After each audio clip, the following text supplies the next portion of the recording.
Friends, അപ്പോൾ gypsum ബോർഡിൽ നമ്മൾ പ്രൊഫൈൽ ഫിറ്റ് ചെയ്യുമ്പോൾ ശ്രദ്ധിക്കേണ്ട രണ്ട് കാര്യങ്ങളാണ് നമ്മൾ ഈ വീഡിയോയിൽ പറയുന്നത്. ഒന്നാമത്തെ കാര്യം എന്ന് പറയുന്നത് നമ്മൾ കറക്റ്റ് രീതിയിൽ തന്നെ കട്ട് ചെയ്യുക, കട്ടർ വെച്ചിട്ടാണ് നമ്മളിത് കട്ട് ചെയ്തിരിക്കുന്നത്. രണ്ടാമത്തെ കാര്യം എന്ന് പറയുന്നത് ഇതിൻ്റെ ഉപയോഗിക്കുന്ന സ്ക്രൂ, നമ്മൾ സാധാരണ ബ്ലാക്ക് സ്ക്രൂ ഒന്നും ഒരിക്കലും ഉപയോഗിക്കരുത്. ഇതേപോലത്തെ 1.5 ഇഞ്ചിൻ്റെ സ്ക്രൂ നമുക്ക് മാർക്കറ്റിൽ വാങ്ങാൻ കിട്ടും. ഈ കാണുന്ന ബ്ലാക്ക് സ്ക്രൂ ഉപയോഗിച്ചാൽ എന്താ പ്രശ്നം വെച്ച് കഴിഞ്ഞാൽ നമ്മൾ സ്ട്രിപ്പ് അവിടെ ഒട്ടിക്കുമ്പോൾ പൊങ്ങി നിൽക്കും. സ്ക്രൂ വാങ്ങുകയാണെങ്കിൽ ഇതേപോലത്തെ 1.5 ഇഞ്ചിൻ്റെ സ്ക്രൂ, അതിൻ്റെ ഫ്രണ്ടിലത്തെ കുടം കുറച്ച് ചെറുതുണ്ടാവുള്ളൂ. അത് കറക്റ്റായി കയറ്റി കഴിഞ്ഞാൽ എന്താ വെച്ച് കഴിഞ്ഞാൽ ഈ സ്ക്രൂ കറക്റ്റ് നമ്മൾ പ്രൊഫൈലിൻ്റെ ചാനലിനോട് ഒപ്പം മുട്ടി നിൽക്കും. അപ്പോൾ നമുക്ക് ആ സ്ട്രിപ്പ് അവിടെ പൊങ്ങി നിൽക്കില്ല.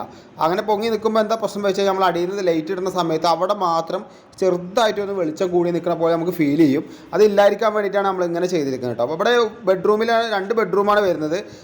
2 ബെഡ്റൂമിൽ നമ്മൾ ഓരോരോ സ്ട്രിപ്പ് നമ്മൾ പ്രൊഫൈൽ കയറ്റി ഇറക്കിയിട്ടാണ് നമ്മളിവിടെ ചെയ്തിരിക്കുന്നത് കേട്ടോ. അപ്പോൾ നമ്മൾ ഓരോന്നിലും ഈ 2 ഡ്രൈവാണ് ഇവിടെ വെച്ചിരിക്കുന്നത്.